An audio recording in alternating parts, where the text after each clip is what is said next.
Ano na ba ang nangyayari ngayon sa Iglesia ni Cristo sa ilalim ng pamumuno ng punong ministro na si Ka Eduardo Manalo? Iglesia ni Cristo. Habang ang mga miyembro nito ay patuloy na kinakasangkapan upang magpayaman siya at mga piling katiwala, patuloy rin na nasasalaula ang mga turo at mga adhikain ng kanyang ama na si Ka Erdi Manalo.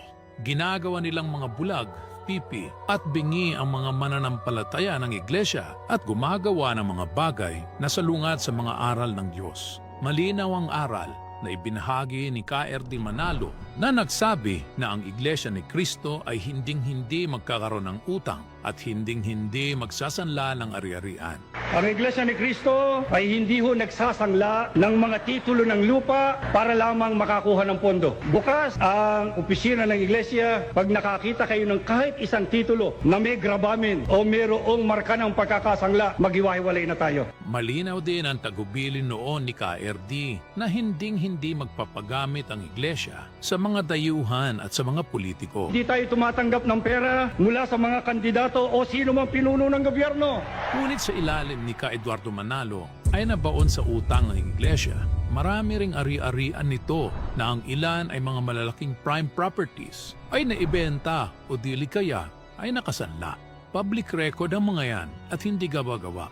Ang masakit ay galing sa dugo at pawis ng mga kaanib ang mga ari-arian na pinagbebenta at ipinagsasanla ni Ka Eduardo Manalo habang ang kanyang pamilya at iilang katiwala ay namumuhay ng marangya. Lumalabas na umutang ang pamunuan ng Iglesia ni Cristo ng 1.3 billion pesos na lumobo hanggang umabot sa 4.8 billion pesos mula sa Metropolitan Bank and Trust Company at sa Asia United Bank Corporation upang maitayo ang Philippine Arena na hanggang ngayon ay lugi pa rin at hindi kumikita. Upang makakuha ng loan ay ginamit ng pamunuan ng Iglesia bilang collateral ang 61 ng mga ari-arian nito sa Metro Manila, Bulacan, Nueva Ecija, Cavite at Baguio. Isinanla rin ang 317 condo units na pag-aari ng Iglesia ni Cristo.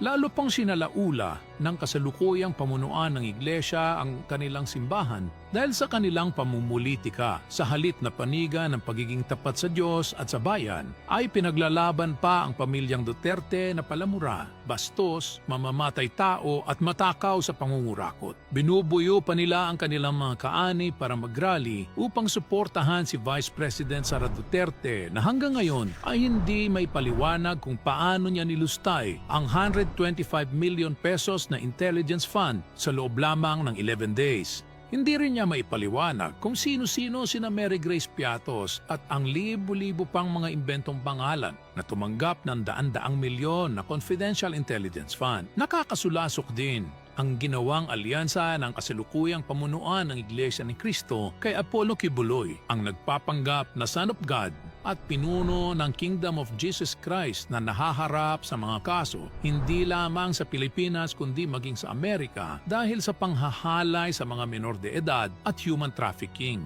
Alam ba ito ng mga kaanib ng Iglesia ni Cristo? Ang mga mangilan-ilan na naglakas loob, natutulan ang mapang-abuso at mapanlinlang na pamamahala na gaya ng kanyang kapatid na si Ka Angel Manalo at ang kanilang ina na si Ka Tenny Manalo ay ginawang excommunicado at pinatahimik. Mga kapatid po namin sa Iglesia ni Cristo, nananawagan po kami sa inyo dahil nanganganib po ang aming buhay. Sana'y matulungan niyo po kami. May panganib sa aming buhay. Saklolohan ninyo ang aking mga anak, si Angel at Lottie at ang kanilang mga kasama. Si Ka Angel na siyang mas karapat-dapat na maging punong ministro ay tinaniman ng mga armas at pinakulong gamit ang impluensya ng buong iglesia. Sa ngayon ay 8 taon na itong nakakulong at halatang ginagamitan ng impluensya upang mabagal ang pag-usad ng kaso. Maganda siguro ay muling i-review ng Department of Justice ang kaso ni Ka Angel upang mabigyan ng hustisya ang ginagawa sa kanyang pamilya at sa kanyang ina. Malinaw na naliligaw na ang kasalukuyang pamunuan ng Iglesia ni Cristo sa mga turo at adhikain ng nagtatag ng Iglesia na si Ka Felix Manalo. In the end, ang mga kaanib ang nagagamit at kinakawawa.